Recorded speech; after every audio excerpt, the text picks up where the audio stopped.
আসসালামু আলাইকুম রহমতুল্লাহি বারাকাতুহ। আমার সম্মানিত দর্শক শ্রোতা ভাই এবং বোনেরা, আশা করি সবাই আপনারা সহি সালামতে আছেন। এটি আমার ভিডিও চ্যানেল। আপনারা মেহরবানি করে এই চ্যানেলটি সাবস্ক্রাইব করবেন, যাতে করে আমার বক্তব্যগুলো আপনার ফ্রেন্ড লিস্টে যারা আছে তারা শুনতে পারেন। ডক্টর আতাউরস অ্যানালিসিস, আমি আবার বলছি, ডক্টর আতাউরস অ্যানালিসিস। আসুন আমরা মূল বক্তব্য শুরু করি। সম্প্রতি একটি বিষয়ের প্রতি আমার দৃষ্টি আকৃষ্ট হয়েছে। বিভিন্ন পত্রপত্রিকা, সামাজিক মাধ্যমে এগুলো দেখা যাচ্ছে। আমাদের সমাজে ডিভোর্সের হার ভয়ঙ্করভাবে বেড়ে গেছে।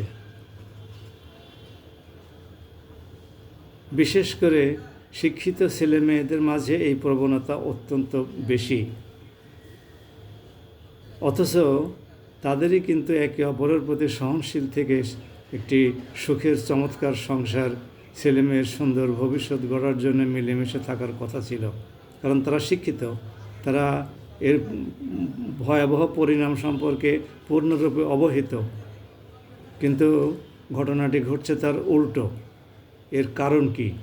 বিভিন্ন গবেষণায় দেখা গেছে যে মেয়েরা শিক্ষিত হওয়ার কারণে শ্বশুর পক্ষ থেকে যে সমস্ত অন্যায় অত্যাচারমূলক আচরণ, কথাবার্তা এগুলো বলা হয়, ওগুলো তারা সহ্য করতে পারে না।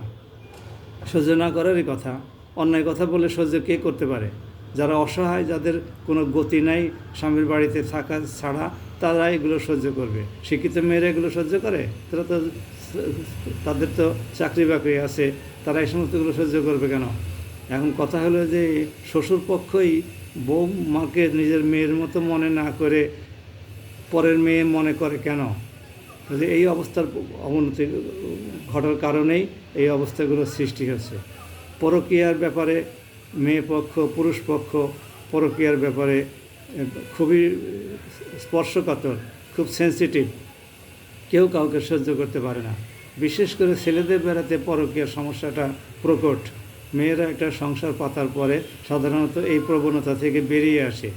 ব্যতিক্রমধর্মী কিছু ঘটনা ঘটে, কিন্তু অধিকাংশ ক্ষেত্রে দেখা যায় যে পুরুষরাই এই সংসার পাতা পরেও তারা পরকীয়াতে জড়িয়ে পড়ে। হয় আগে থেকেই যেটা কন্টিনিউ করছিল ওইটাই কন্টিনিউ করে, অথবা বিয়ের পরে কোনো না কোনো কারণে, কোনো না কোনো মোহে পড়ে, কোনো না কোনো লোভে তারা এই সমস্তগুলোর দিকে ঝুঁকে পড়ে। এর কারণেও সংসার ভেঙে যাচ্ছে। এছাড়া মিডিয়ার কাতুকুতু আছে, মিডিয়ার উস্কানি আছে।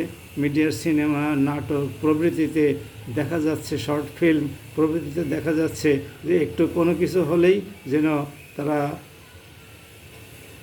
একে অপর থেকে বিচ্ছিন্ন হয়ে যায়, এবং বিচ্ছিন্ন হওয়ার পরিণাম কিন্তু তারা দেখায় না। দুঃখটা আমাদের ওখানেই। যদি তারা বিচ্ছিন্ন হয়ে যাওয়ার পরিণামটা দেখাতো, আপনারা জানেন আল্লাহ রাব্বুল আলামিনের কাছে হালাল কাজগুলোর মধ্যে সবচাইতে অখুশি হওয়ার কারণ, নারাজি কারণ হচ্ছে এই যে সংসার ভাঙা,